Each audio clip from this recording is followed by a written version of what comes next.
हरामाचे पैसे कुठून ना कुठून निघतेस. तर नमस्कार मित्रांनो, आज आपण आलेलो होतो तोंदेल या गावातनी. तर संतोष भाऊनं आपल्याला आणला इथं ऐतिहासिक वस्तू दाखवासाठी. तर आपण बघितलं की आजपासून 40 ते 50 वर्ष अगोदर बनलेला घर बिल्डिंग जसाचा तसाच आहे. अजून काही वर्ष अगोदर बनलेला हे पूल बघा, पूर्ण पडक्या अवस्थेमध्ये आता हे बघा. या पूल बनवणाऱ्या ठेकेदाराला धन्यवाद.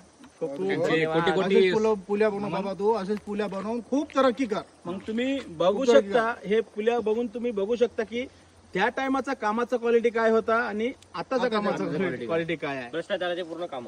तर आमचा व्हिडिओ बनवण्याचं एकच कारण आहे की कोणताही ठेकेदार असो, कोणताही साहेब असो, भ्रष्टाचार करू नका आपल्या जिल्ह्यासोबत, आपल्याच गावासाठी.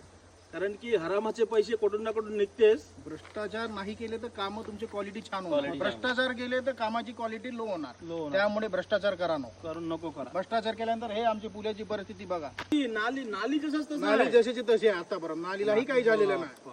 पुण्याला 100 वर्ष गॅरंटी देतात, पण 100 वर्ष सोडून द्या, 20 वर्ष पण टिकते पण मुश्किल आहे.